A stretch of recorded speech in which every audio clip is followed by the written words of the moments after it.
Hey, everybody. Hey, so we got a special show today. We got a special guest. It's going to be a lot of fun. I got some really crazy, crazy shorts, YouTube shorts to react to and kind of have fun with. So we're gonna get into it. And as you know, I'm Brantley, and this is the Punk Apostate. Let's go.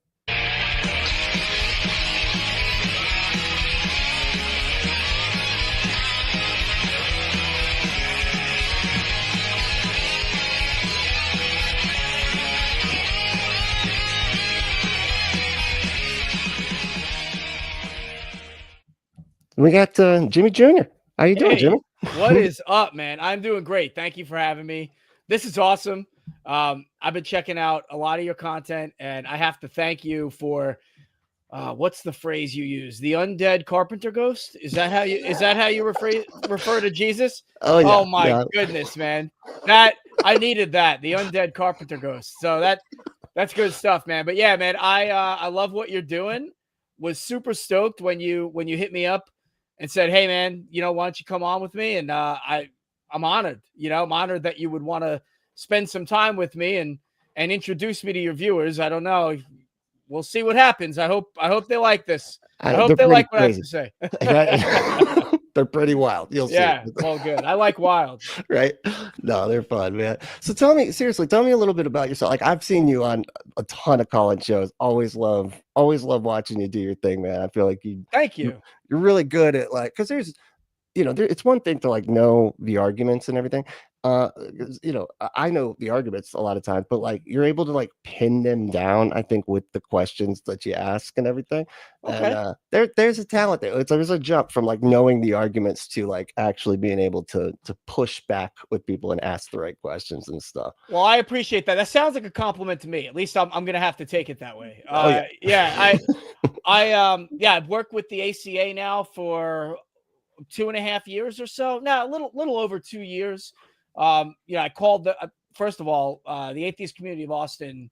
I encountered them years ago and they helped me with my deconversion, which was almost already done. But I just needed that final kick. And the kick was there's people out there having conversations that you want to be having. You just didn't know you could. And I'm like, holy smokes, man. Like, there's a whole community of people who reject and question the things they were brought up with, right? And so I felt like one of those people all my life, and I finally found a justification, that this is normal. This is normal. It's okay to question. It's healthy to question things. And so that's what I did, and I just kept moving. So, that time came around the time I left New York, my home state, for the military. And I joined the Air Force back in 2010-ish.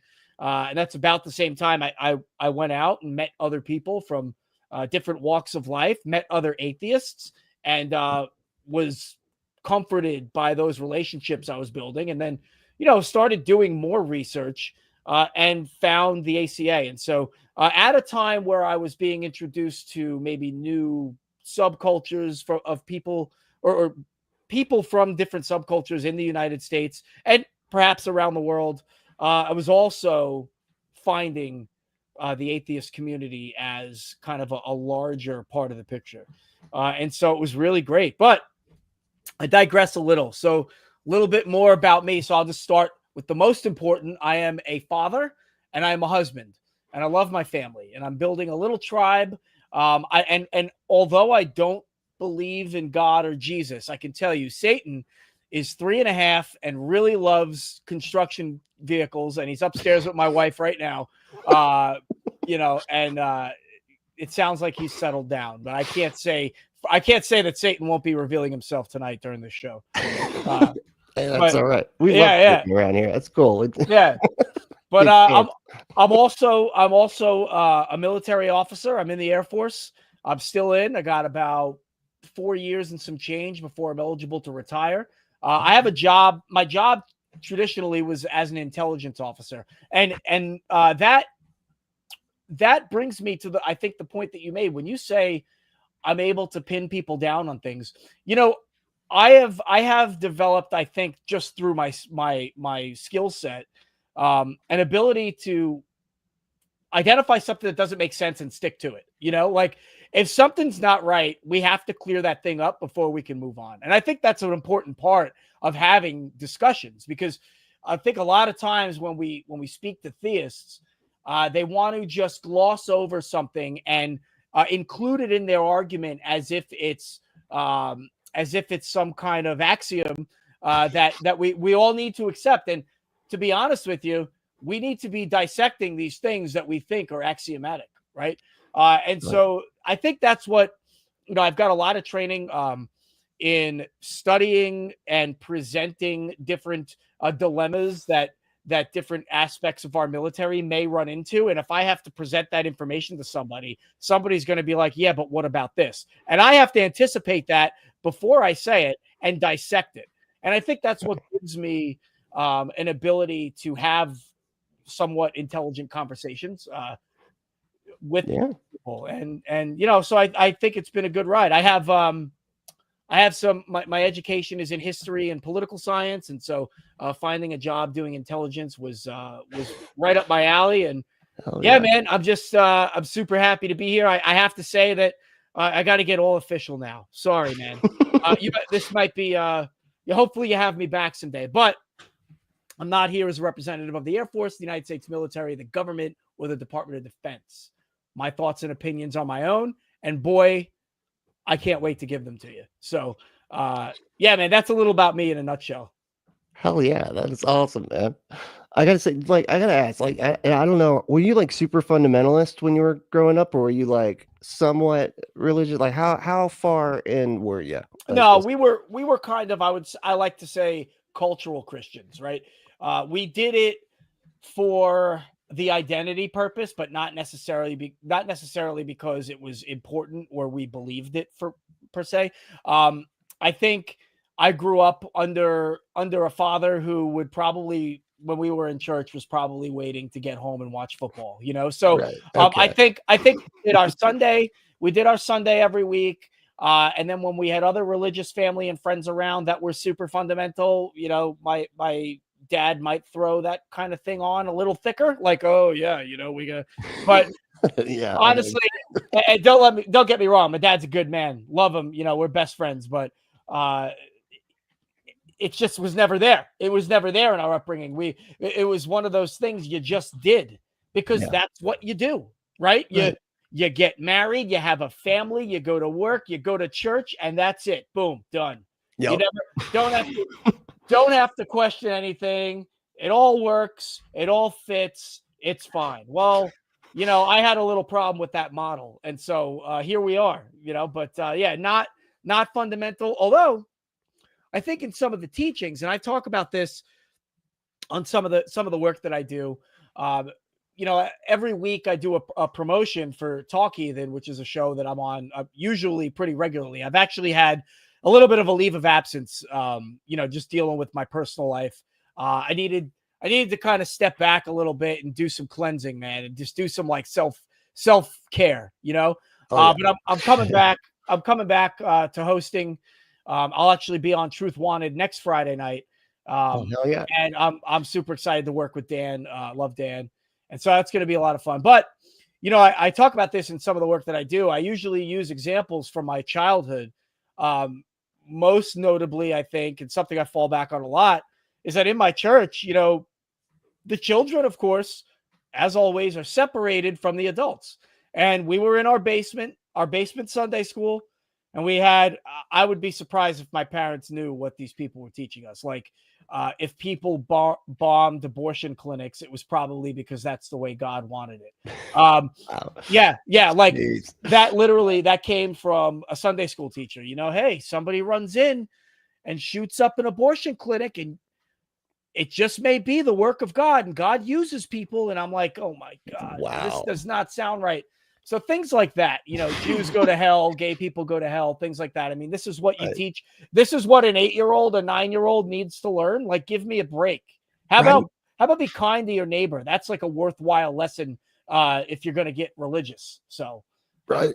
Yeah, no, I remember, like, it's funny too, because I remember learning, like, I stood with the sign with my mom out on the street, like boycotting abortion or whatever, I was like 6 years old. And I Yeah. just knew that bad people wanted to hurt babies, and that's all. Like, you know, you don't even know what sex is, but but Yeah. you're talking about abortion. Yeah. Yeah, it's Yeah. insane. And yeah, her like, and the like what you were talking about with the abortion clinic, like bombing it, like that's almost like their little like version of the trolley dilemma. They're like, well, it actually saves a lot of lives. Yeah. Right. It's fucking great. Like It's what? crazy. Yeah. Yeah. Jeez. What were you? I get Westboro Baptist when I hear you talk. When I hear you give that is, it was not dumbfounding, but I'm dumbfounded by the risk that they put on their children. I remember watching a documentary about them and somebody driving by and just like throwing a milkshake at like a 4-year-old and it just splattered all over him. And I'm like, holy smoke, here is this kid with a sign that says like God hates, you know, F word for gays. I'm not going to say it, but Right. but God hates this, and people are driving by throwing things at them. I'm like, man, maybe you get your kids out of there, you know? Help the next generation, help our species, you know? Right. So Exactly. anyway, religion has a tendency to target the children and harm them, you know, not help them. Which is ironic because that's like what they claim about everybody else. Yeah. You know, and there's like, they're going after the kids, and then meanwhile they're going after the kids. Yeah, it's kind of crazy how that works. But I like the chat here. Ember says, "Hey, we prefer to be called slurs. Thank you very much." Oh man, hey, look, we get together sometime, Ember. I'll call you all the slurs you want, but you know, I'm just gonna be safe right now. It's a fetish, you know. Yeah. It's that's what we do. Oh my god. Well, speaking of like extremists like that, right? I got to show you this. Okay, so this is, and I kind of, well, I made a short based on this one recently. But I just feel like I got to get your thoughts on this. Yeah. Okay. Yeah. Here we go. Check this out. Let me know what you think. I think a lot of you don't understand that what leftists are fighting for is for everybody to be able to live their lives how they want. Yeah, that's exactly the problem. We don't want you to live how you want. We want you to live how we want, which isn't what we want. It's just the way that God wants. He wants us to love our neighbors as ourselves. Romans 13 says that the government should be a minister of God to us for good, because it's not supposed to bear the sword in vain. There's a lot of sins that our culture commits for fun, basically. And not just any old sins, but sins that are worthy of the death penalty, according to God. So if our government was doing its job, a lot more people would be dead right now, but also a whole lot more people would be alive because abortion would be illegal. I think a lot of you don't understand. All right. What do you think about that? Wow. So first of all, so you purposely did not send me this clip. Yeah. So everybody's getting my first reaction real time. And so you started playing the clip and the girl was talking and I'm like, yeah, like what, why is he playing this clip? And then our favorite Fundie jumps in. And yeah, so, well, I mean, hey, listen, the guy's honest. Yeah, we don't want you to live how you want. We want you to live how we want. Right.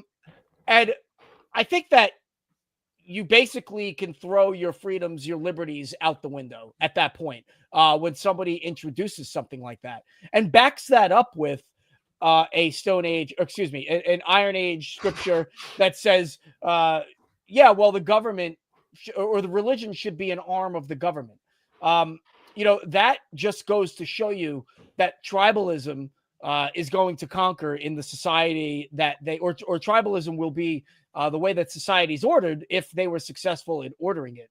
Oh, yeah. But, you know, God wanting people to love their neighbor is an extreme case of cherry picking from the Bible, right?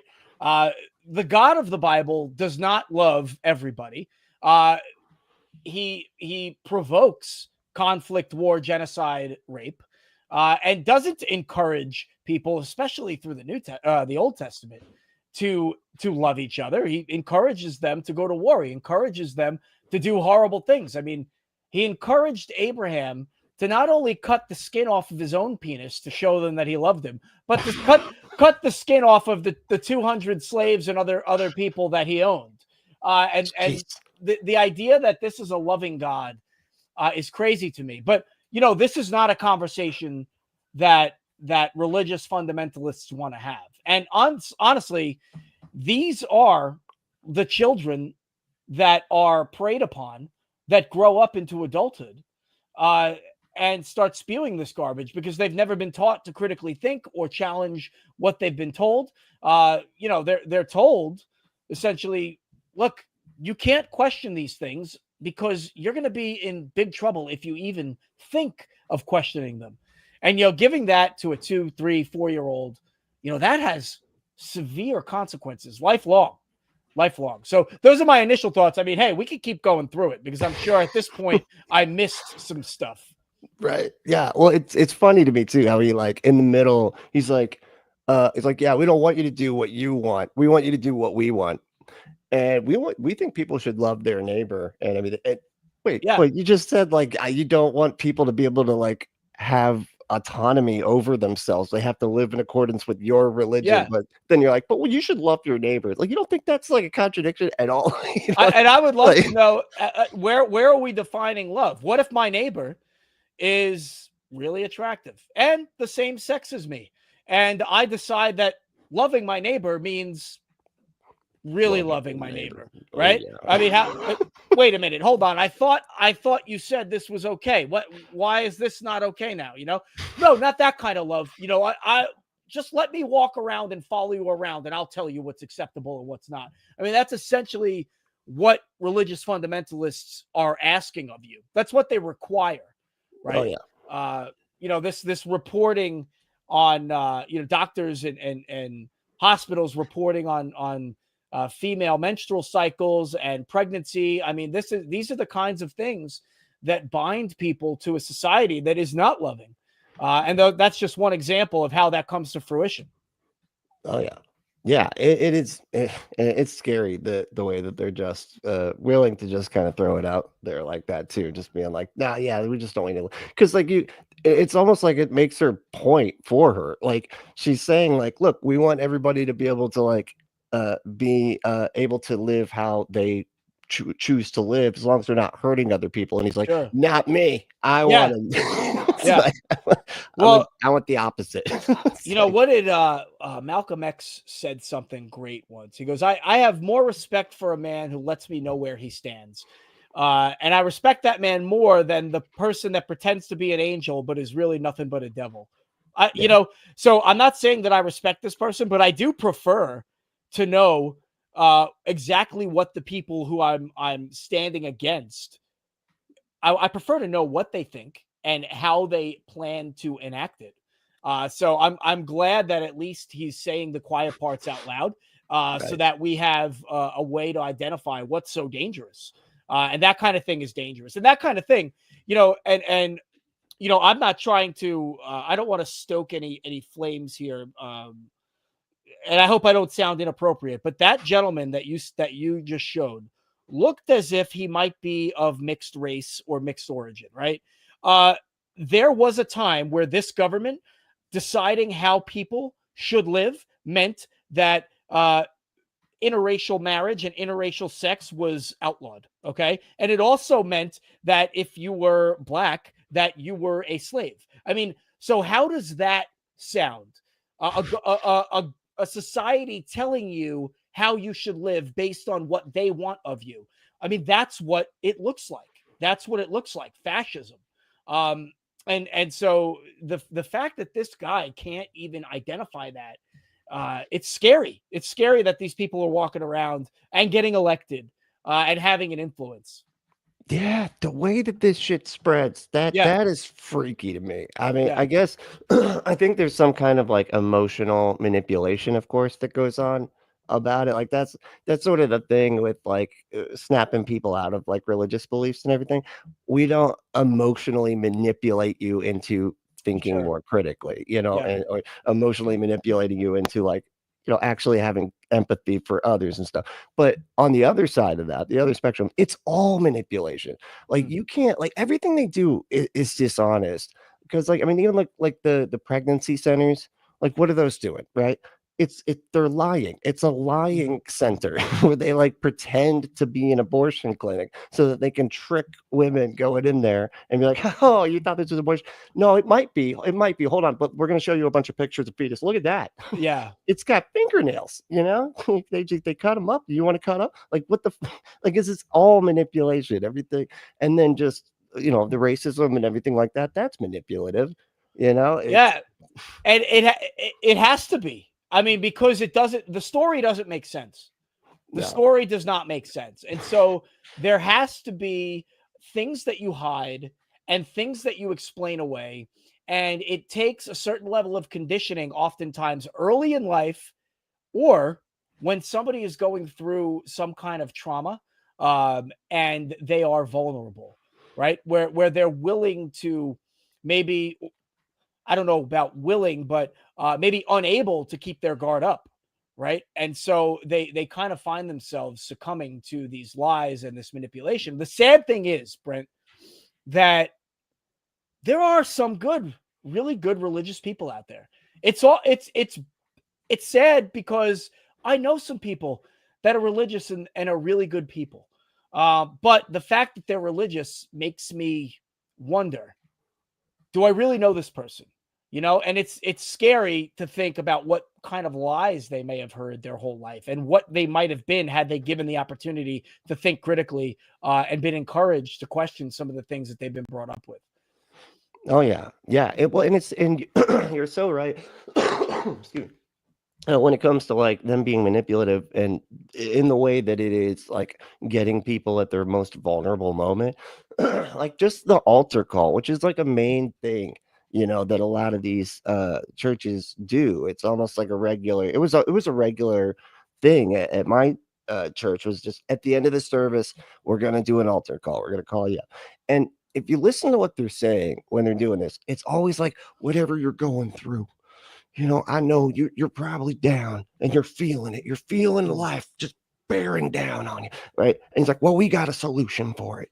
And, if you just decide right now that you not only know every word that's in this book, but you pretend to know it all enough to believe it and say that you're going to live according to it, even though you don't even know what the hell it is, but just decide, just decide that you're going to live according to this book right now. Stand up in front of everybody, stand up, tell everybody you're going to live according to the book you haven't fucking read yet. Like, it's insane. Like, that's so manipulative. But they're like, oh, but I need friends. I need like support right now. I need, I'm like going through this thing. That's why I'm here. And so it works. I think the number one excuse or the number one reason I hear people say when you ask, is church necessary and what do you get out of it? The sense of community is the number one response that I can point to from most people. So I don't think people really care about what's in the book. The book is a unifier, right? It makes people feel like part of something.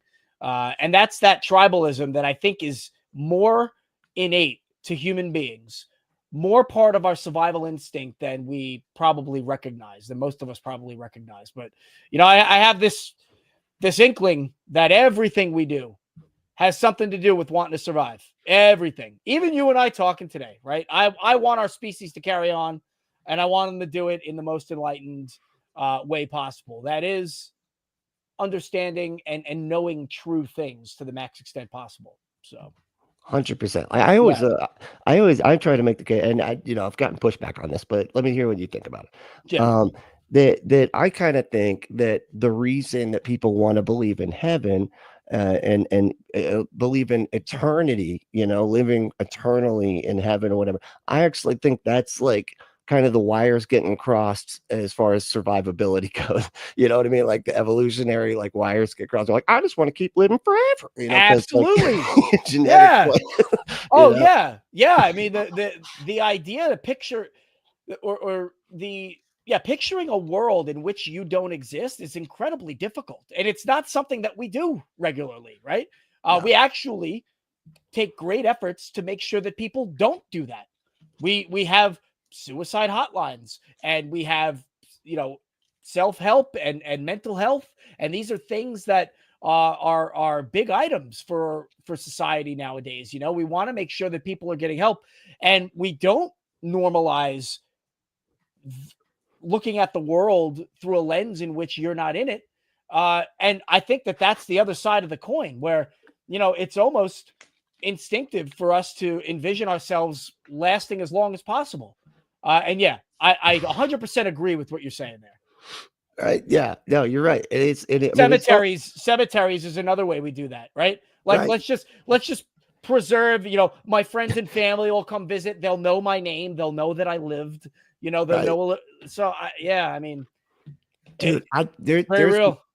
There's like no better place. I mean, there's so many times that you go through there. We used to smoke, back, when I was growing up, whatever. I was in my 20s by the time I started smoking, but but back then we were smoking this this graveyard, and I remember just sitting there, getting high and just be like, that guy was born in the 20s, man. Yeah. That guy, whoa, what was his deal, man? Like, just like looking at all the things, you're like, damn, dude, like that guy was born and died like so long ago. Yeah. And yet we still got this, his thing there to remember him. And it's just wild, and you're right. It is a testament of how badly we don't want to not exist. Like, well, I'll just live as a rock then after that, with my name on it.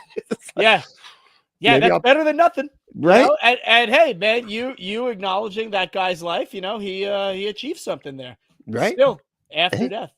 That's why I need to do holograms, so I just show up as a hologram. I never understood, like, people always, they hang out in cemeteries. They're like, oh my God, there's a ghost. And I'm like, if I were a ghost, the last thing I would do is hang out in a cemetery. Like, I think that would be the safest place to be, right? I mean, I would definitely go smoke weed in the cemetery because I know I could get high and hallucinate and do whatever the hell else. And there's probably not going to be a ghost there because they're out doing other things. I'd be in strip clubs and partying. And I don't know. I'd be at concerts and stuff. I would not be hanging around my stinking dead body.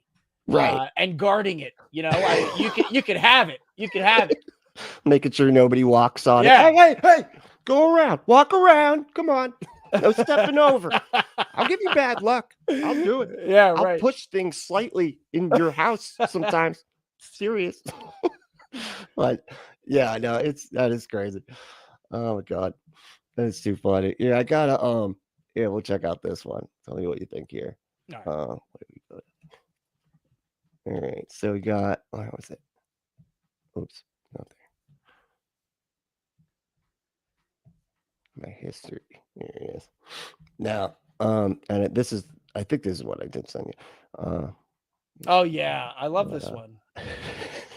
Let's see. New objection. We're kind of on this guy's kick for a second here, and then but there's some grown-up adults who actually believe that two penguins walked all the way from Antarctica to the Middle East to get into the Ark. So the fact is, the Bible doesn't teach that Noah's Ark was built in the Middle East. It doesn't tell us where this took place. Man, he nailed it. Like, just from that, what do you got? Just from that? Okay, yeah. So the Bible doesn't tell us a hell of a lot at all, right? That's the problem. This is the book, right? This is the way. It doesn't tell us about electricity or space travel or how to cure cancer. It doesn't tell us anything on really how to preserve ourselves. In fact, it's a manuscript. It's a book, a guide on how to kill each other and how to inflict pain upon your neighbor, and there are countless stories, countless accounts of that. But he's right. It doesn't tell us that the Ark was built in the Middle East. So what is he possibly suggesting? That then the Ark was built in Antarctica or in Argentina where penguins live? Is that the alternative here? I think that's kind of what he's saying. We go, hey, look, guys, actually what you don't know about this is that the Ark was built in Antarctica, when we didn't even know that place existed back then. Right. I don't know, 3,000 years BC, right? Right. Because if you think about it, the Ark, if it was not built there, well, it definitely landed in the Middle East. In the middle, right? Mount Ararat. So does that mean that the penguins walked from the Middle East to Antarctica? I mean, they must have walked somewhere. They had to have gotten there, right? That's exactly going to be my point. That's so funny. You got that. Yeah. Yeah. But they still had to walk back, genius. They still had to walk back. So if it's stupid to believe that they made it north, then how is it not stupid to believe that they made it south? But we know that it landed in the Middle East because your book says so. I mean, Abraham was a descendant of Noah's, and he came from the city of Ur, which is in southern Iraq.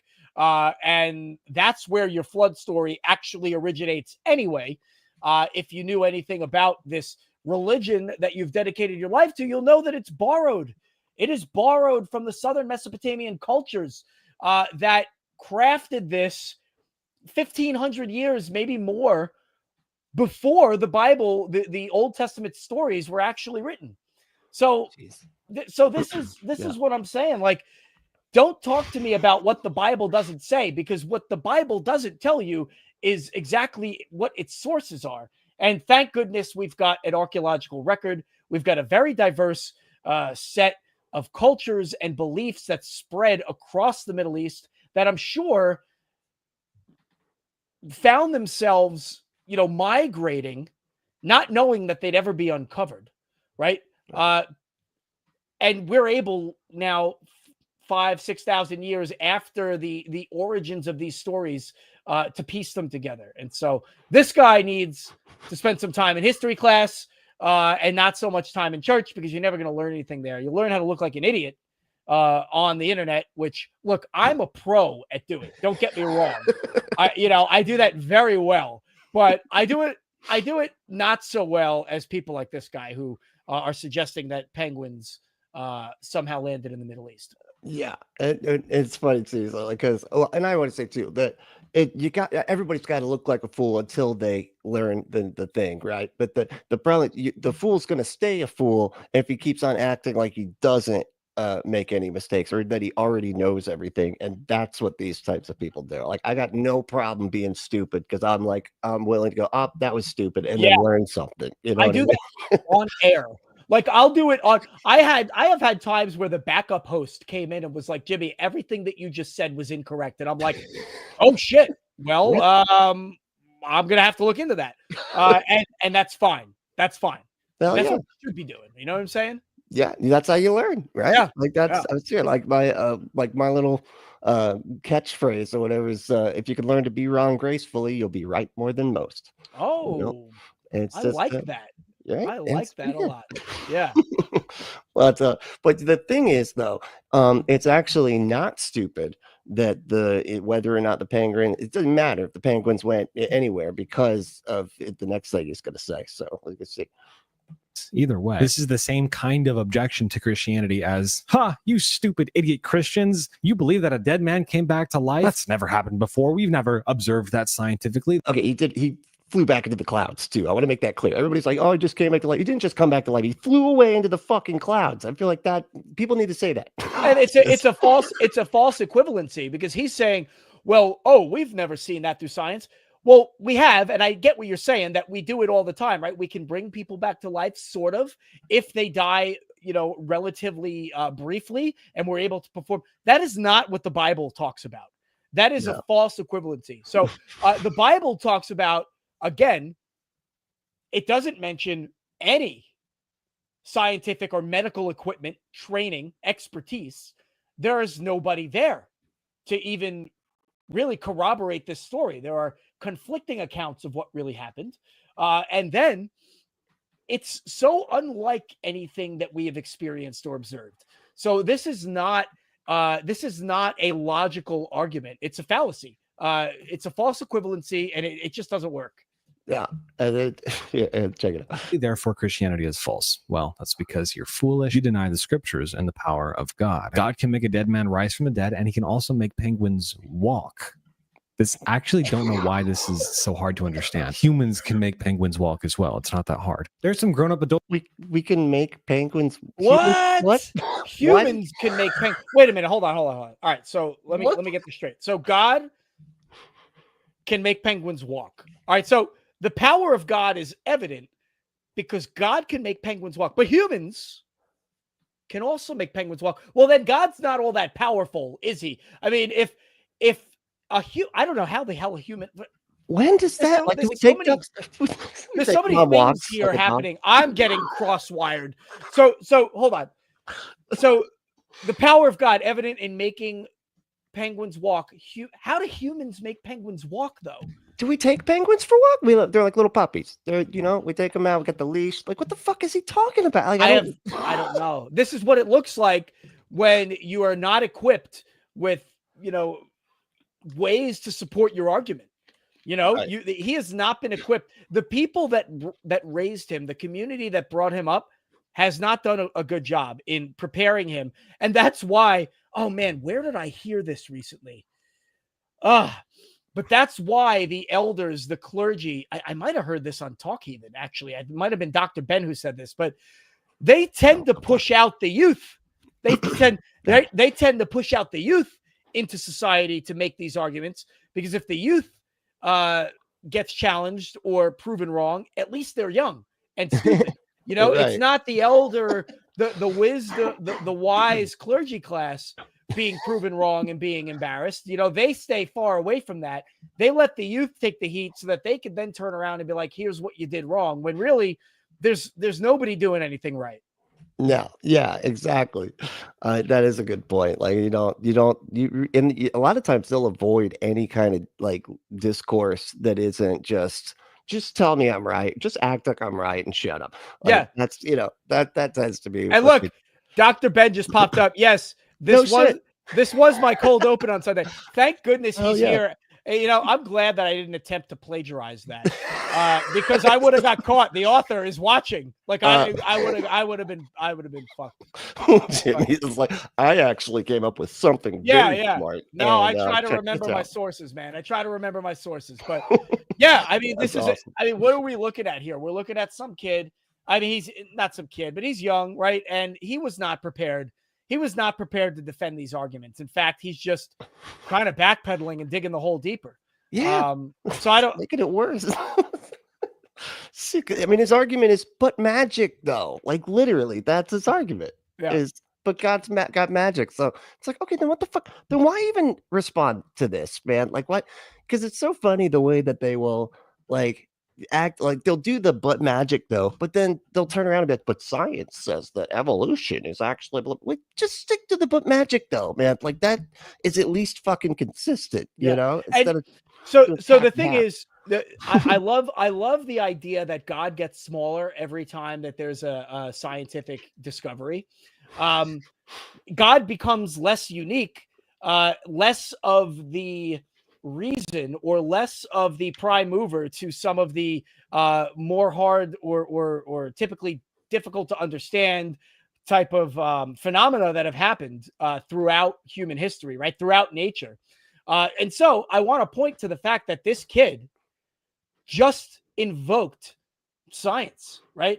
While making a video about, well, you believe in science, therefore you deny the power of God. Well, hold on. You just upheld your God argument with medical, scientific processes that would be used to save a life. And you use that on your savior, who's supposed to be the most unique person to ever live / die and come back. Maybe, I don't know. We're still waiting. We're still waiting, Jesus. We'll see. But any second. Yeah, I mean, God loses his utility, its utility, every single time we make a scientific advancement. It's to the point where these fundamentalists, these apologetics, are actually invoking science to make their arguments. They don't even realize it. That is too funny. Yeah, it is. Wow. God, they just, the way that they and this guy is particularly funny just because he's so arrogant sounding. Yeah. And, and then just says, continues to say not only the most heinous and disgusting shit, but then he says the stupidest shit ever. Like, it's just amazing. It's just like, wow. I want to shout out Hellbound Hillbilly. The aquarium in my city has penguins that they take out for walks a couple times a year. It's fucking adorable. Okay. All right. That might be what he's talking about. Hellbound Hillbilly. Whose side are you on here? Huh? Are you helping the guy who thinks penguins walked from Iraq to Argentina? No, I'm just kidding. Hey, penguins are great. They are. They watching the penguins. And there's gay ones too, Yeah. I've heard that there are gay penguins. I love when people say, no other animal displays homosexuality. And then I can think of the documentary on lions I watched where this female lion was just like begging for it. And these two male lions were like, nah, we're just going to fuck each other. And they did. And they sat there and took turns. And I'm like, sorry, lady, That's they're awesome. not interested. Yeah. Yeah. Look at his hair, though. Look at how nice it's so big. I like it, Pat. You got like nothing in the hair department. It's ridiculous. No, yeah. That's awesome. All right, we got one of our favorites. I'm sure. I know Oh, you're my probably a big goodness. fan of Ben Shapiro, right? Yeah, huge fan. Yeah, I thought so. You know, I can. God, he's the worst. I love. It's like part of like why I wanted to pick a Ben Shapiro is because of how happy I am that his channel is basically tanking right now. Yeah. Because I didn't know that. I did not know. That's new information. What's going on there? well, it's just there's no use for it. Like MAGA has no use for him at this point. They won, you know. Yeah, and yeah, so yeah. he doesn't have an opposite. They're not. A lot of these right wingers, they're not good at being like, but our guys are awesome. They're good at being like, this is ridiculous. How stupid you gotta be, you know, and like, Yeah, dude, yeah, like yeah. they're good at That was going pretty against good. it. That You was know? that was Oh, really good. Yeah. thank you. Appreciate that. But like, yeah, they that's yeah. And so when their guy is in there, they're like, they don't know what to get mad about. They just get mad about things that don't make any sense, really. Yeah. So the Yeah. channel just declines.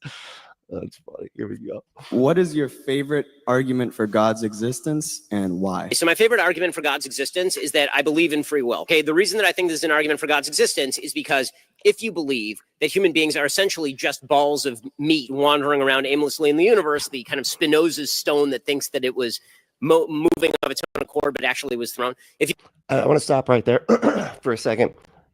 I don't think we're balls of meat. What? Thank you, dude. Like, just rolling around. what a straw man if I've ever heard. Like, okay, you don't believe in God, well then you also must think that humans are just balls of meat wandering around the universe. What? that is a huge leap. Like, and now I've got this image of like meatballs with arms and legs and like googly eyes and smiles just like floating in space. Like that is a far cry from what people think humans are without God. It's like like that. meatloaf, man. It's just like meatloaf, you know? That's how it is. But I don't understand how that is the alternative to believing in God. And Ben Shapiro is very good at doing this. Ben Shapiro is very good at summing up a group of people in one sentence in a very, very ridiculous way. And because he's good at memorizing data and he's good at statistics and using those to his advantage, he's very convincing to people who don't have time to catch up and think about what they're hearing because he speaks so fast, and it's part of the tactic.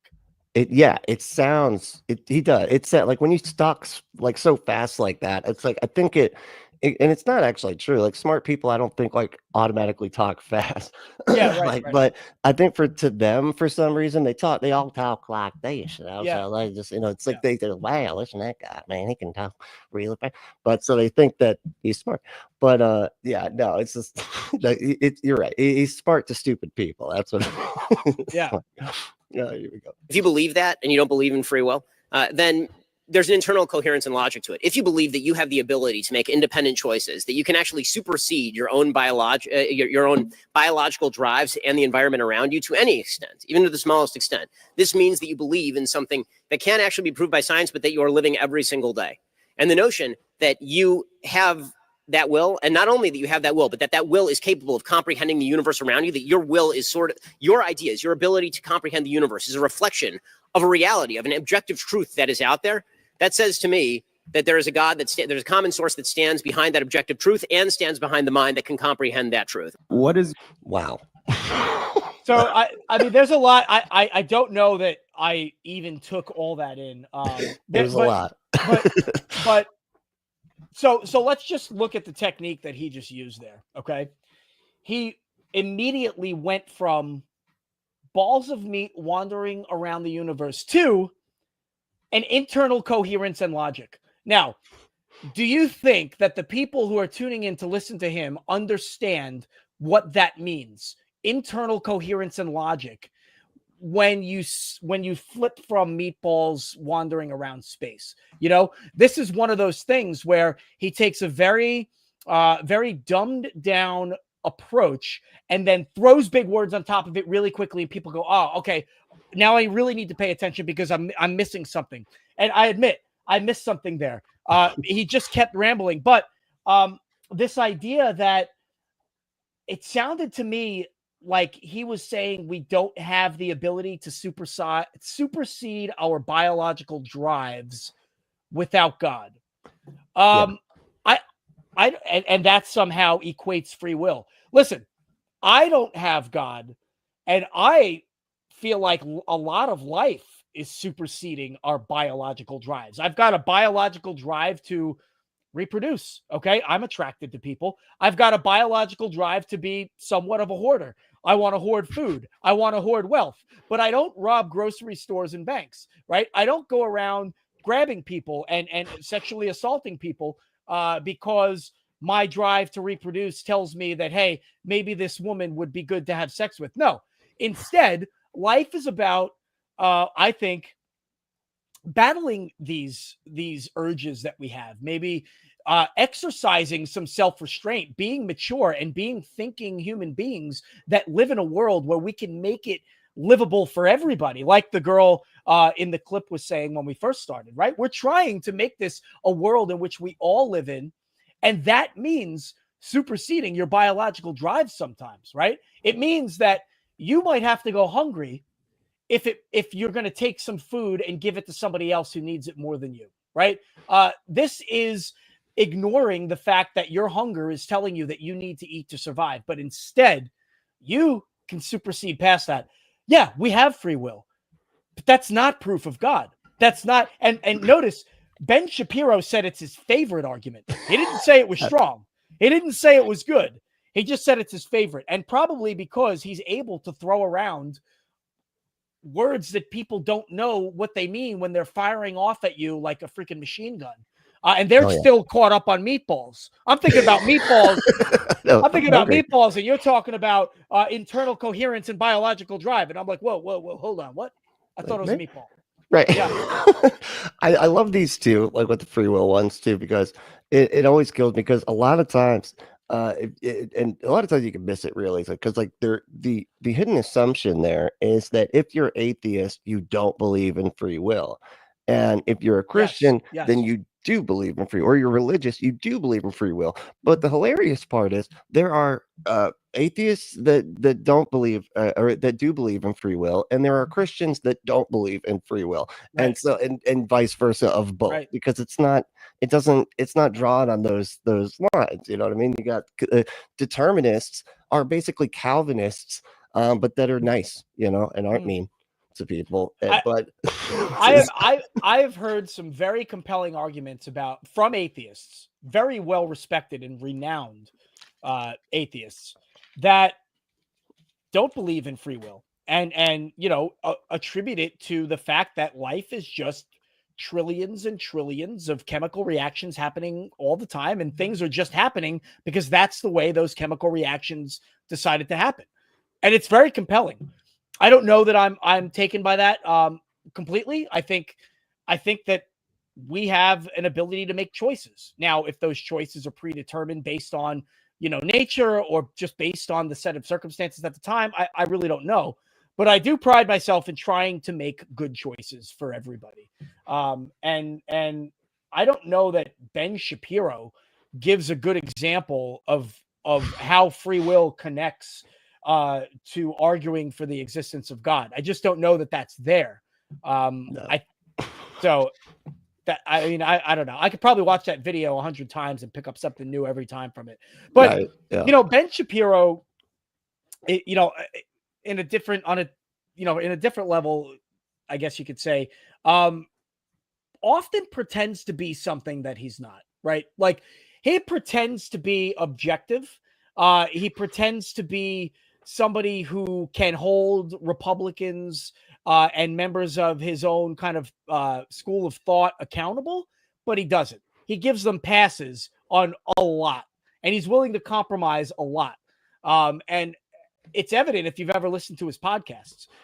You know, he pretends like he's going to give, you know, he does analyses of presidential debates, and he'll kind of go over, oh, well, this person performed this way and this person performed this way. But he's completely lopsided in his analysis, even though he's trying to portray himself as somebody who's given everybody a fair shake. He doesn't do that. You know, Ben Shapiro lacks, I think, emotional intelligence.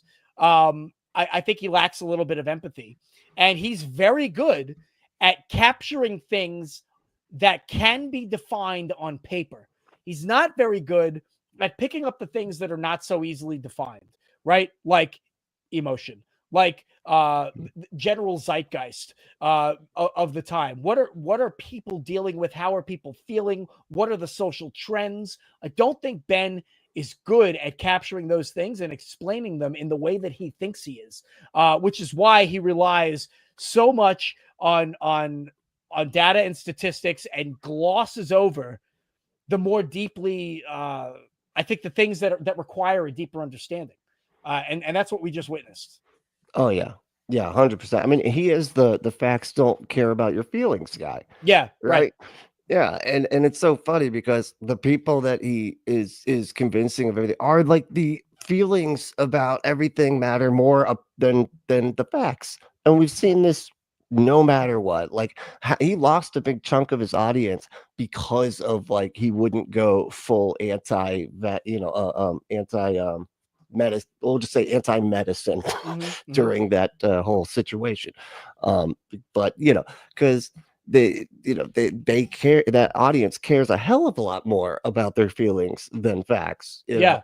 I will say this to his credit though, one of the best podcast / interviews I think I've ever heard was Ben Shapiro and Bill Maher, and I'm kind of talking out of both sides of my mouth in a way, because I thought it was great.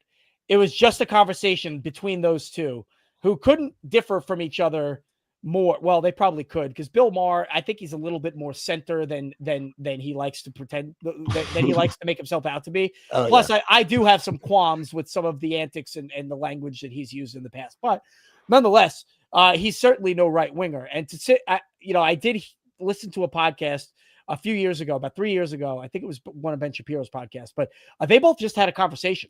It was very open and honest, and it was some of the things. It was an example of some of the things that I think people like you and I would like to see more of. And it's just a shame that that's not his shtick, because he could do so well.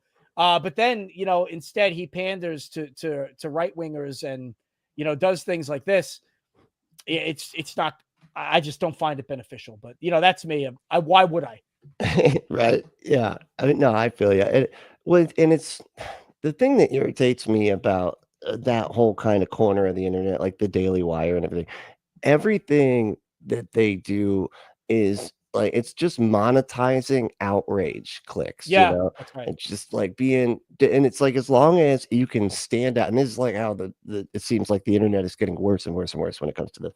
Like, as long as you can stand out, right? That's like, you know, that's competition, right? When you have, especially when it comes to like the internet, there's a huge competition now, right? But it's competition based on fucking algorithms. Yeah. So the algorithms boost the stuff that it doesn't care. Like, the algorithm doesn't care about what is actually being. So as long as you're the most disgusting, awful person that just gets people to go, what the fuck, you know, then you get boosted, you know. And I think he kind of was one of the earlier shows or whatever, earlier personalities to kind of set that algorithm in motion, and you know, really take us to where we've gotten today, where we basically just have trolls, it seems like now, that are just they don't believe anything. They're just making disgusting arguments, making money. Yeah, and they're making money. Right. And you know what? And that's why I find, you know what I find so significant? The idea, you've heard of the Clergy Project, right? Oh yeah. The Clergy Project helps people that are stuck in the clergy, right? They have no place else to go. That's what you're talking about reminds me of that.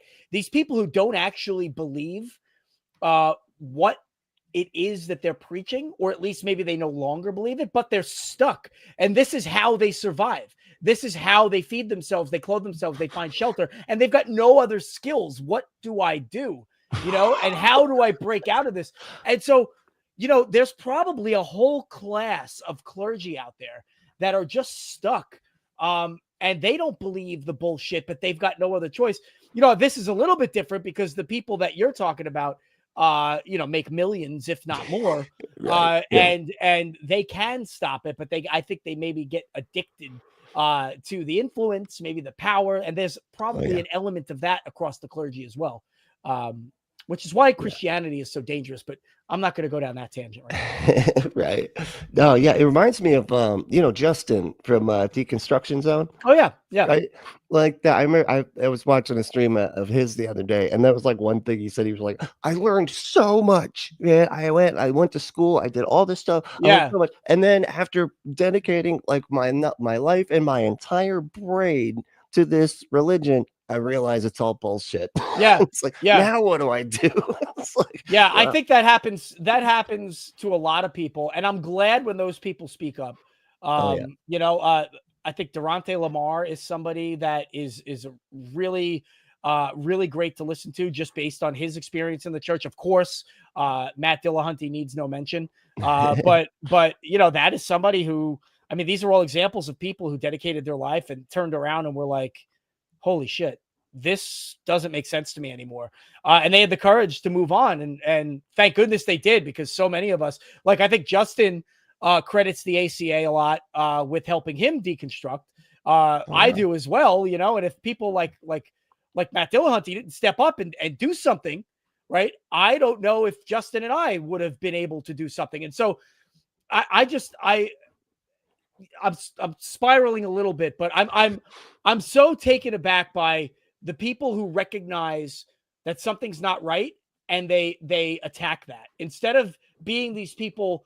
Something's not right. Oh, well, I'm not going to do anything about it. I'm just going to enrich myself. I'm just going to stay where the coffee is warm, right? And I'm comfortable, and I'm not actually helping anybody. And I would say that these people, these trolls that you're talking about, like the people that stay in the church, they're not really helping anybody. I don't know that, you know, programming people. I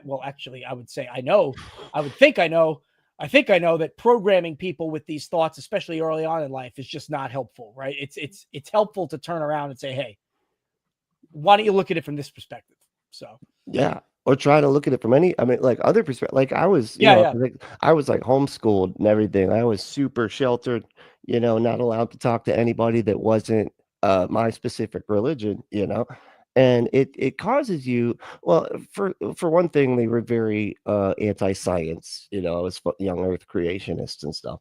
And so they tell, but then they try to expect you to like think critically when you're like taking like regular school classes and everything. You know, they want you to think critically here, but not over here. And it was like, but it's so confusing. Yeah, it was like, it's just like, hold on, like the whole thing is that I just get to decide what I want to think, man. Like that's kind of what you've promoted the whole time. Is I just get to decide that I'm right about whatever. Why do I have to? Can't I just decide that the answer is 38? Because you know, I like that answer, and I just, you know, I'm gonna have faith. And it's like basically the same thing, but they don't get how that screws with your a kid's head like that. You know? Yeah. Oh yeah. It's crazy. But Jesus, yeah. Well, hey, you know, there's a lot to say about Ben Shapiro, and here we are having all kinds of conversations now. Right. You know, that's what my mind is like. I'll think about it when I hear Ben Shapiro talk. I can think about anything else because it's not. You know, I need time to rewind. Oh yeah. Get all the way out of there. Hell yeah. Oh, that's fun. And if you want to rewind and unwind with some sex toys, I don't know if that was a good segue or not.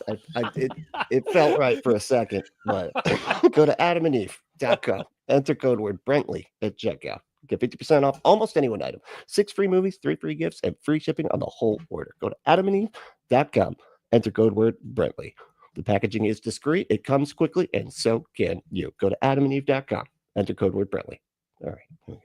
I got to shove a couple of those in there. Wait a minute. And if you want to shove a couple of those in there, go to Adam and Eve. All right, that was a great segue. That was great. The whole thing now works. Wait a minute. How did that just happen? Where did Adam and Eve come from? Why are you promoting Adam and Eve? Oh, they're my sponsor.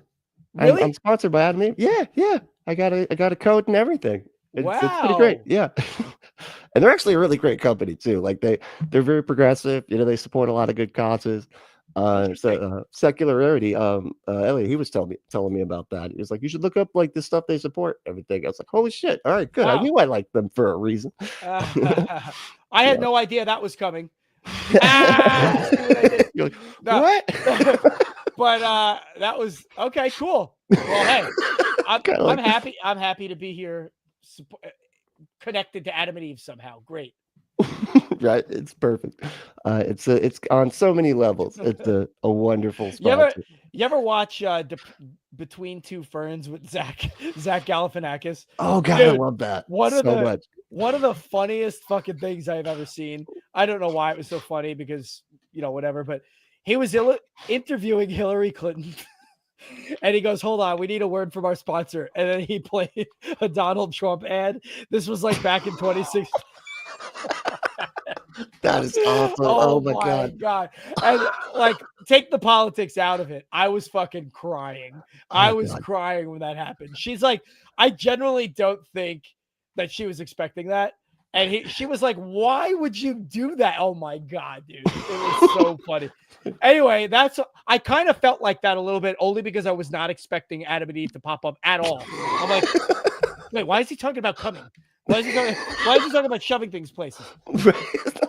That's what I love. I love like just, you know, taking it out of like nowhere and just throwing it up. Richard Gilbert was like freaked out about it too. He's like, oh yeah, is that real?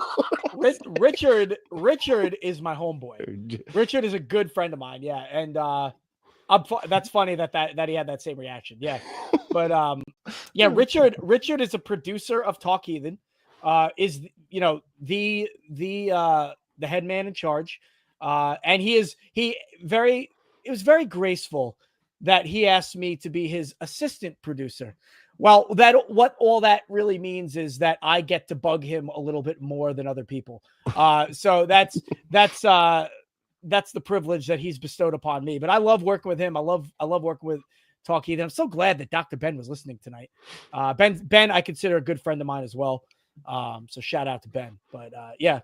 Cool, man. Oh yeah, ACA is like honestly, I love watching pretty much all the ACA shows. Seriously, I mean, Talk Heathen I think was probably one of my favorite because it was the more long form conversations with a single. You know, you could just like have a lot longer conversation. It's more in depth rather than like a lot of the shorter conversations on like atheist experience and stuff. I just always enjoyed that. It's like I was like a fan back in like I started listening back in the Eric Murphy days, you know, like classic time. And so, but I love how it's developed. I think Richard and y'all have done an excellent job with that show. Yeah, Sydney too. She's great. She's we have a great group of hosts. Really smart, really diverse, a lot of fun. And yeah, I mean, I love doing it. And yeah, this past Sunday, you know, was a great show. So yeah, Ben and Richard were on together, and I was listening to that while I was chasing my 3-year-old Satan around the house. So I was trying to pay attention, but yeah. Oh, it's awesome. Hell yeah. Well, here, we'll do one more, and we'll see how we're doing. Here we go. So this one is kind of interesting. It's actually a smaller I think it's like a smaller channel, and it's like, but it seems like he's gotten the script from Ray Comfort there, you know, Banana Hawk Man himself. If you want a Punk Apostate shirt, you can, you know, we have a store anyway. But yeah, check this out. How do you think that this world came into existence? Physics. What do you mean by that? Big bangs. So can you explain the Big Bang? I mean, I didn't really listen to when I was in school, but I know it happens. So you believe miracles happen? I wouldn't call that a miracle. If you can say so, I guess. Well, because like define miracle at that point, because we just said physics, right? Like, so yeah, so there's a lot. So it's kind of funny because the guy goes physics and the other guy goes, can you explain that? Or what do you mean by that? And it's like, I get what he's doing, like, and he deserves an explanation, but it's kind of funny that he doesn't understand. It almost sounds like he's never heard of physics before. He could probably benefit. He could probably benefit from a science class, right? Right. But yeah, that, and yeah, again, a false equivalency, like, yeah, the Big Bang. Okay, so you believe in miracles? No, that's not what I said. There's not the same thing. And so, I think theists, especially people who are taking an activist approach like this guy, often need to rely on putting words in people's mouth and kind of forcing the agenda on them and then moving really quickly past it. That's Right. kind of what Ben Shapiro did. He's like, okay, well, you don't believe in God and free will being related, so you must think we're all meatballs. And anyway, here's a bunch of other facts and stuff. Right. And so that's kind of what this guy's doing. And it should be noted that he's picking on a guy where there's clearly a cultural and a language barrier, right? He didn't walk up to a physicist or somebody who might look like they know how to explain physics. He went to somebody who, I mean, if you're just looking around, this guy probably looks, I don't know, like he's from not the United States. And so here we have it, kind of picking on somebody who might appear a little bit vulnerable, but I really like the way that this plays out. Yeah. Yeah. I mean, just even in that little bit, you could hear him like, no. Yeah. Like, even with Yeah. the language barrier and Yep. everything, like, which you're absolutely right. He's still, it's like, I wouldn't say that, but I guess you can. It's like, that's awesome. Here we go. If something appears out of nothing, right? By definition, that's a miracle because it has no natural explanation, right? What? I see what you're trying to say, but it didn't appear out of nothing. Yes. Because there is material that collided. Yeah, so something happened Yeah. for this world to come into be, right? Yeah. This world tells us that there has to be a creator because you cannot have a design without a designer. Okay. Well, stop Yeah. there for a sec. Yeah. So again, this guy's jumping. I mean, God of the gaps, if I've ever Right. he's just taking big leaps and trying to make connections where there's so much explanation. First of all, how do you know that this, he said something along the lines of, well, something had to have happened. Okay, fair. But Sure. where are you getting the idea that it came from nothing, right? There could be arguments made on both sides, but the fact is we just don't know. We don't know exactly how the universe started. We just know that it did start, right? Or we think it did start likely. Yeah. Tracing back, the kind of the expansion and talk about, all those things, measuring the radiation and things like that. It kind of shows that everything was kind of condensed to a point. Maybe it didn't just start at that point. Maybe something else happened before that. But I could see where this guy's coming from. Okay, there was, let's call it a starting point. Let's call it the Big Bang. But that was God, because we don't know what the hell it is. No, not true. And this is a very common thing that we come across on Talk Heathen all the time. Where people don't know how to explain the Big Bang, so they just call it God. They don't know how to explain the prime mover, or they say that a prime mover was necessary for the universe to begin, and so they just call it God. And he's trying to do that on this kid, and the kid's going, nah. Like, even when the kid is going, when he says, I see what you're saying, I see what you're trying to say, but no, that I don't get. He should have said, I see what you're trying to do. Right. No, that doesn't work. Right? Well, It's not just about what he's saying. I mean, he's trying to take over and put his own perspective on this kid and just make him accept it. Yeah. Well, and it was funny too, because he said, if he said, if it's a miracle by definition if it doesn't have a natural explanation, but it does have a natural explanation. That's what the fucking Big Bang is. It's a natural explanation. Right. What do you say? But even if, according to this guy, anybody that doesn't understand anything, a car driving by, if somebody doesn't know how cars work, that's a fucking miracle going by. You know what I mean? Because it's a good point. it's like anything can be a miracle if it's just based on the incredulity of a person that just doesn't know something. Sure. Yeah. So funny. Right? You cannot have a painting without a painter or a building without a builder, right? Everything that we see in this world has evidence that there is an intelligent mind behind it. Wait, what? Where did he get that? I mean, I love this argument that, you know, there's an intelligent mind behind everything in this world. Okay. I mean, it's almost low hanging fruit. Like it's kind of embarrassing to get caught up in an argument like this because it's so old and overdone. Like, Yeah. okay, we've got all, you know, cancer, that's intelligent. Like the Holocaust, that was intelligent. You know, people born with eyes, but they can't see, or born with, you know, other sensory organs that they can't use. Like that's intelligent. And then you've got all, you know, there's just a plethora. It's too dirty of a can of worms to open, that you almost want to stay away from it. It's just low hanging fruit, but it's such a basic misunderstanding. You know, not everything in nature, in the universe, is perfect and beautiful.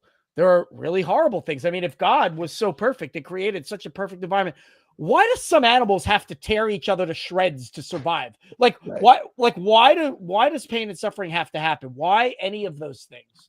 Right. So anyway. I totally agree. And like, first of all, it always reminds me of when they say stuff like that, where they're like, "Oh man, a painting had to have a painter, and a building had to have a builder, and so creation has to have a creator." Like, I always want to just be like, "Oh my God, you sound like a 9-year-old Yeah. that's responding to somebody that's like, you know, or they're asking somebody like, when is their bedtime?" And they're like, "Oh, I don't actually have a bedtime." And they're just like, "Wait, you stay awake forever? You don't ever go to sleep?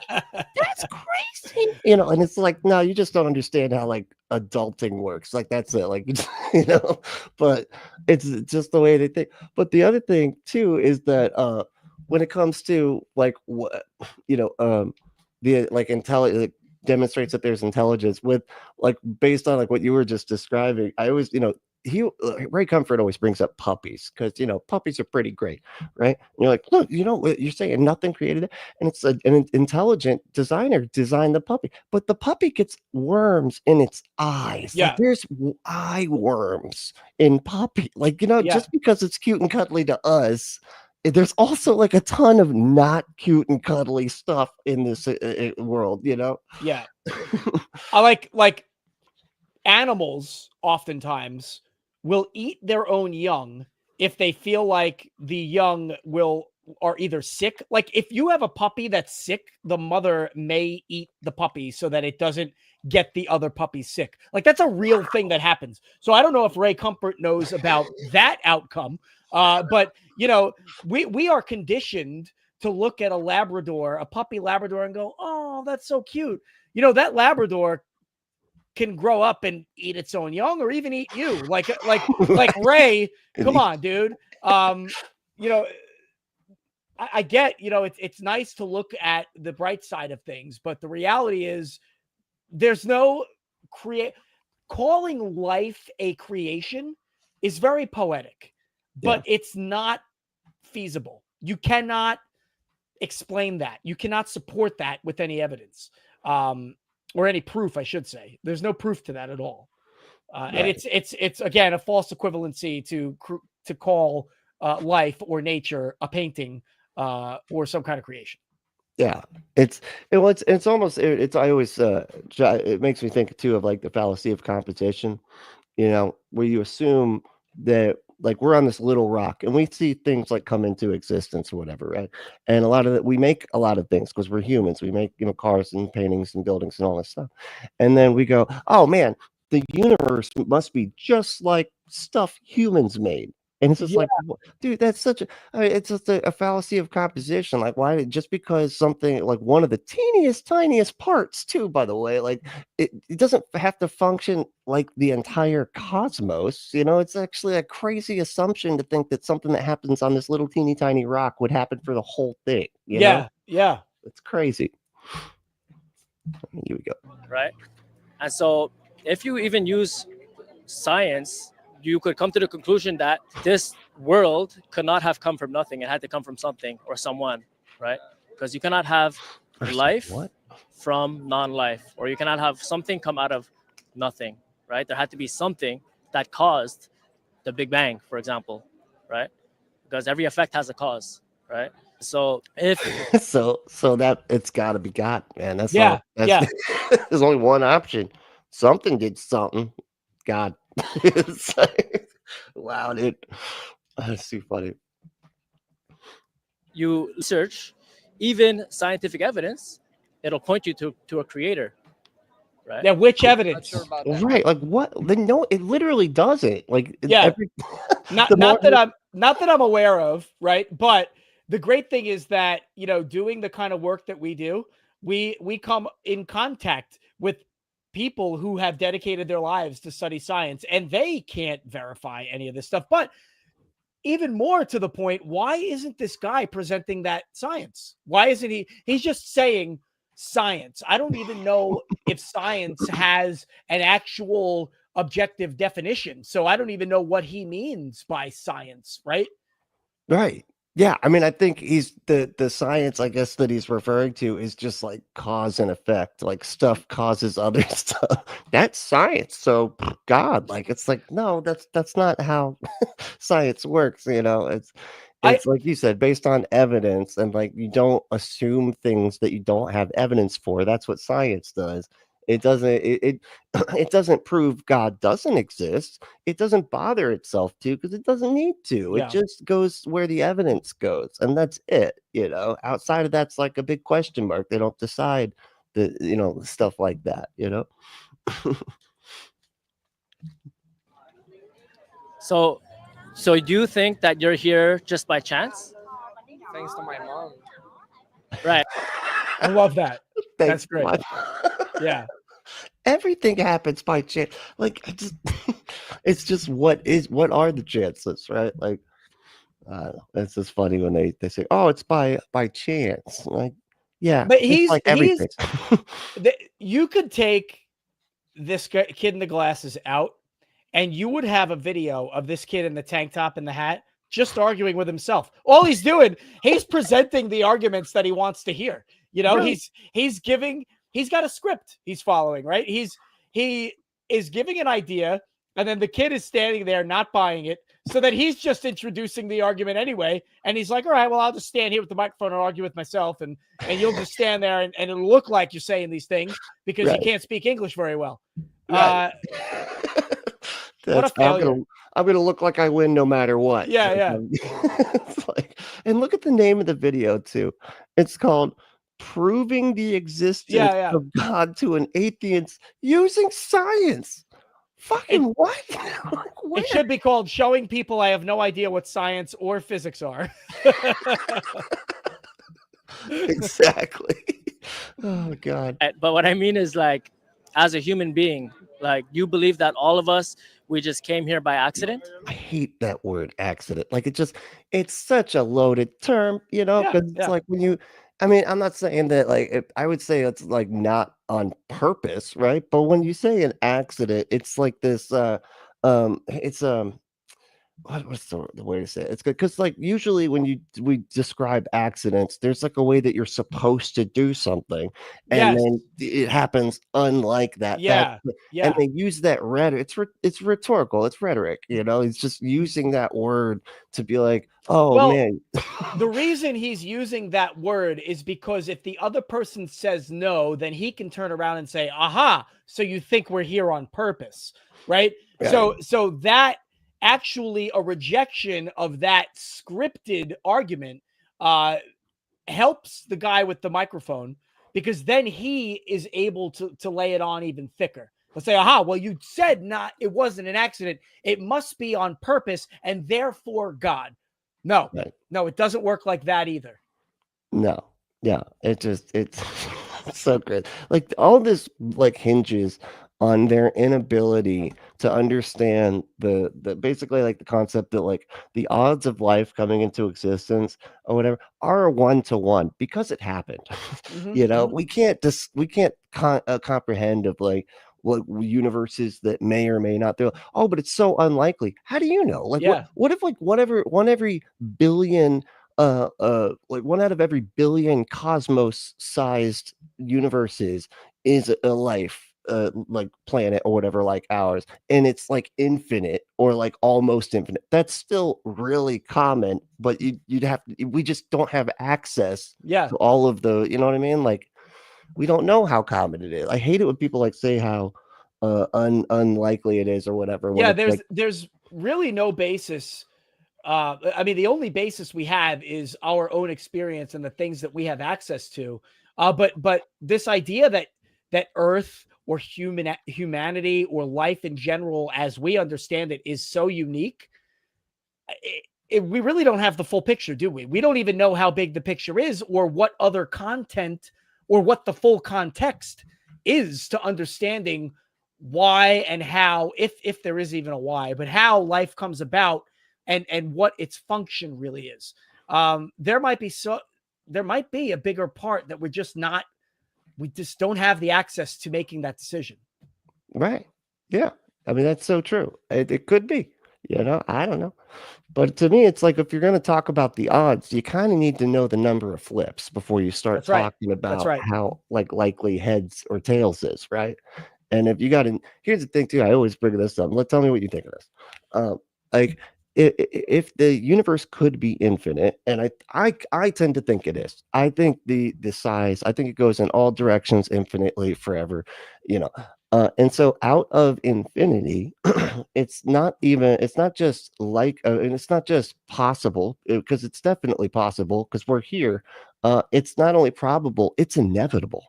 Like it's absolutely going to happen. If you have an infinite number of flips of a coin, you could get to 1,000,000 heads in a row, you know, which is like, oh, that's so unlikely. But you have infinite flips. You know Yeah. what I mean? So it's like it's inevitable. You're absolutely going to have a universe or whatever you want to call it, where you get 1,000,000 flips in a row. No matter how unlikely that sounds, out of infinity, it's inevitable. Yeah, You know? I would say from our vantage point, it certainly seems like the universe could be infinite. It's interesting that the two people that are in this video technically come from the same vantage point, and one of them looks at it objectively, and the other kind of tends to shut down everything that he's taking in, right, and saying, "Nope, this is incredibly unique." Where the other one's saying, "Look, I don't know if you're right about that." And I think that is very telling about how convicted some of these fundamentalists are.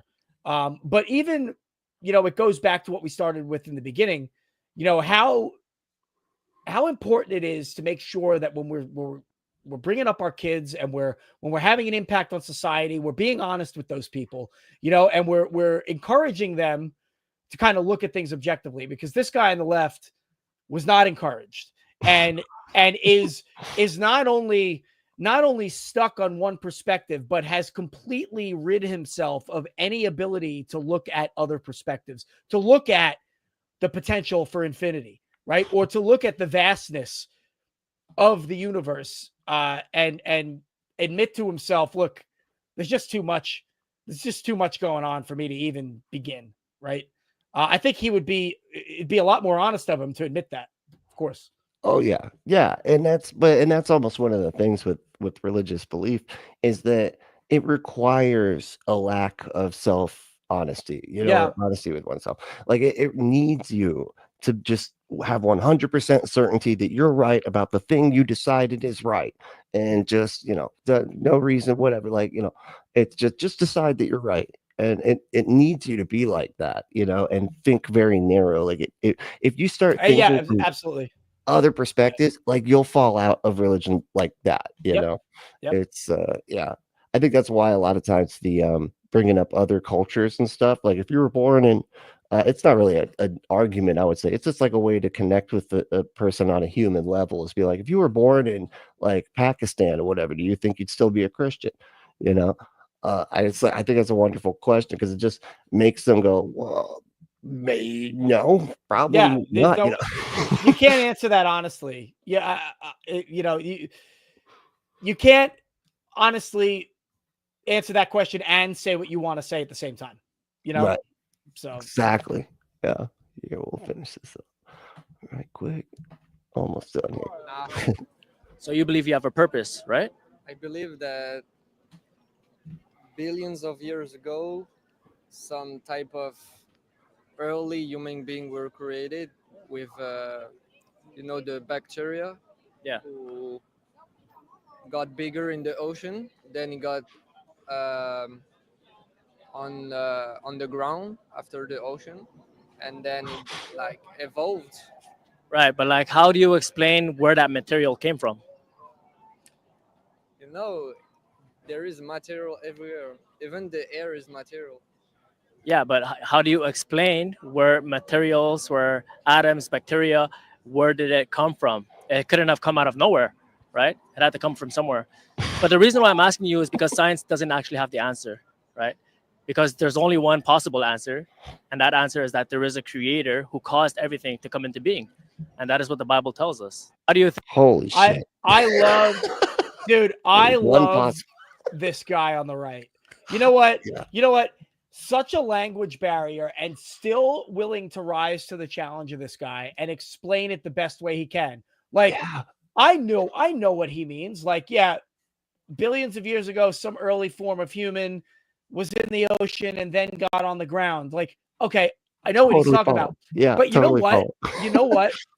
That guy doing the interview actually didn't negate evolution and didn't negate that time frame, that several billion year time frame in which life was developing. He accepted it, right? He just said, okay, yeah, but God in the beginning, right? Because, and that's that thing that I mentioned earlier, which so many people allude to all the time, but God getting smaller, right? You couldn't, there's no way that you could say, well, the humanity is only 6,000 years old. The earth is only 6,000 years old. That guy with the microphone knows that. So now he accepts that evolutionary time frame, but tacks God on in the beginning, right? Yeah. Like, just, okay, but God, and God is not as big as he was before when he came all the way up to 6,000 years ago. Now God stops at, I don't know, 2 billion, so I just think it's a perfect example of how these religious types like to hijack the great works of the giants whose shoulders that we stand on, who have made awesome discoveries, dedicated their life to their passion, and helped us better identify who we are and where we come from. And then the religious folks just come around and go, okay, I'll take that, and boom, Bible, boom, Right. Jesus, and they just start tacking all their shit on around it.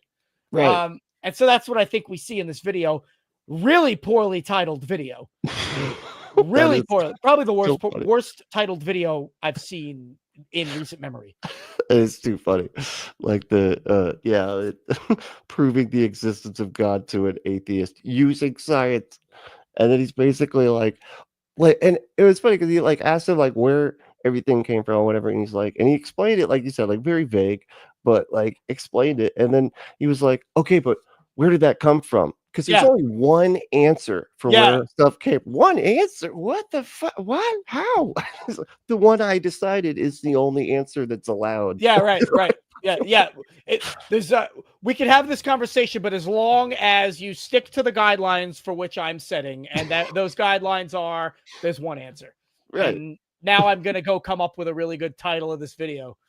Exactly. Before I upload it and get 17 likes.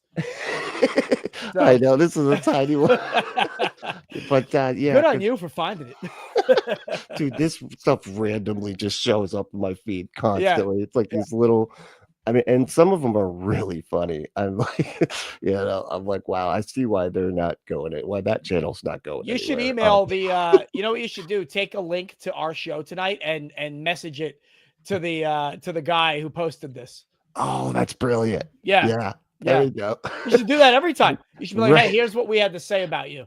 Right. Yeah, helping you out a little bit. Yeah. So you can maybe lie about your beliefs better next time. So, oh my God. Well, hey, thank you so much, man, for hanging out, dude. This was so fun. I had so much fun. I'm so, like I said, I'm honored that you would find me and say, hey, dude, let's work together. That means a lot to me that you would take your free time and you would take what you do time that you could be spending with somebody else and ask me to come on and be with you, man, I really appreciate it. And I had a lot of fun. I'm a talker, dude. So thanks for entertaining me tonight and letting me just get on and say my piece. But this has been great. And thank you for helping me escape from the little devil upstairs. Give you an excuse. Yeah. For a minute. Yeah. This was a lot of fun, dude. I would do it anytime. Anytime you're ready, you just let me know. But yeah, we'll have to try and get you on some ACA shows. I would love it. And yeah, let's have some more conversations, man. Let's keep in touch. Thank you so much. Thank you to everybody who tuned in. And remember, keep tuning in to Punk Apostate. Keep tuning in to Jimmy Jr. on Talk Heathen. And I'll be on Truth Wanted next Friday, folks. Hell yeah. Oh, I can't wait to see that, man. I'll be looking forward to it. I always love Dan doing his thing, man. He's a lot of fun. But all right, y'all. Thanks again for everybody watching. And and thanks again, Jimmy. I really do appreciate you hanging out. And everybody, what's the main thing is to stay logical, loving, skeptical, and compassionate. And we will see you next time.